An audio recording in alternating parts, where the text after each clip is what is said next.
Hello అందరికీ. మందార పూలు మన జుట్టుకే మనం యూస్ చేస్తూ ఉంటాం, కానీ మన స్కిన్కి కూడా చాలా బాగా యూజ్ అవుతాయని మీకు తెలుసా? తెలిస్తే మాత్రం తప్పకుండా కామెంట్ బాక్స్లో పిన్ చేయండి. ఈరోజు మందార పూలతో మనం ఒక సింపుల్ అయిన క్రీమ్ని ప్రిపేర్ చేసుకుందాం. క్రీమ్ యూస్ చేయటం వల్ల మన స్కిన్ అనేది చాలా షైనింగ్గా ఉంటుంది, మన స్కిన్ని టైట్ చేస్తుంది, లూజ్ అయిన సాగిపోయిన చర్మాన్ని టైట్ చేస్తుంది. దాంతోపాటు మంచి మాయిశ్చరైజేషన్గా కూడా ఇది యూజ్ అవుతుంది.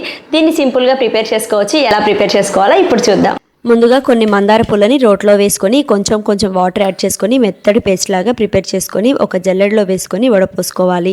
ఇలా తీసుకున్న రసాన్ని ఒక గిన్నెలో వేసుకొని ఒకటి విటమిన్ ఈ క్యాప్సూల్ వేసుకొని ఒక స్పూన్ పారాషూట్ ఆయిల్ వేసుకొని అందులోని 2 స్పూన్ల అలోవెరా జెల్ వేసుకొని మనం కలర్ మారే వరకు చక్కగా మిక్సీ చేసుకొని డబ్బాలో స్టోర్ చేసుకోవచ్చు. దీన్ని అబ్బాయిలు అమ్మాయిలు ఇద్దరు యూస్ చేసుకోవచ్చు, ఎలాంటి డౌట్ లేదు. దీన్ని రాత్రి పడుకునేటప్పుడు మన స్కిన్ పైన అప్లై చేసుకొని మార్నింగ్ నార్మల్గా మనం ఫేస్ వాష్ చేసుకుంటే సరిపోతుంది. నచ్చితే లైక్ చేసి ఫాలో చేసేయండి.